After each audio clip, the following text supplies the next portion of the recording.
This month is Diabetes Awareness Month, and I want to share with you guys how quick it happened with my daughter when she was diagnosed with type 1 diabetes. These are the pictures just a few days before she was in diabetic ketoacidosis. I specifically remember this day having to stop and take her to the bathroom 4 times. I remember calling my husband and being like, I wonder if she has a UTI. Looking back, I can see how skinny she was, but like at the time, I didn't notice it because all my kids are a little on the smaller side. This one was really eye-opening to me. My cousin sent me this. Now I'm like, holy cow, look how little she was. This was a few days later. My cousin noticed she was drinking a ton of water, but she said that Raylan told her it was normal. I noticed the frequent urination. Everything else was fine until she was really tired and just drained. So for a few hours that morning, I was back and forth with her doctor trying to figure out what to do. Finally, I was like, you know what? We're going to the hospital. And we're not going to our hospital. We're going to the children's hospital. We loaded up, rushed her over there. Horrible day to remember. It was a hurricane. Everything was flooded. We didn't know if we would be able to cross the bridge. We didn't know if we were going to be able to park our car. Just a really bad day. The closer we got to the hospital, the worse it got. She started with this really labored breathing. And I remember looking at my husband and being like, what is happening? Look how bad she looked. I mean, looking back at these pictures is so hard for me.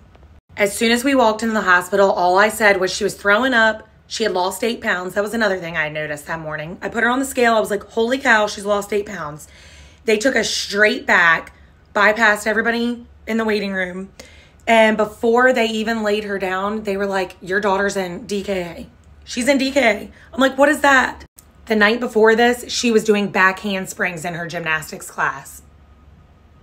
This is how dangerous and scary diabetes is and how quick it can come on. This was in ICU when she doesn't really remember this night.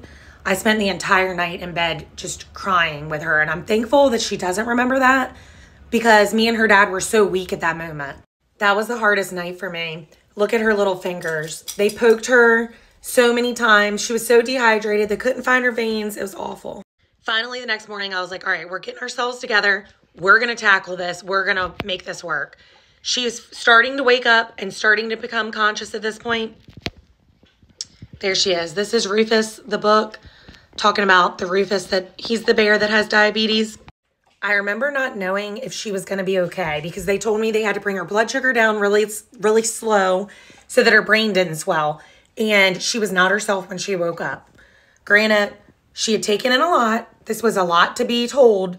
But I remember being like, oh my God, is she going to come back? Is she going to be my normal child? Finally, by that night, she started coming around. And I was like, oh my gosh, here's my girl. And I was crying because I was so thankful that she didn't have brain damage and that she was her normal self. This is us in the hospital. They taught us everything we needed to know about diabetes, or so we felt, or they thought. But we went home feeling like we had a newborn and we didn't know what to do.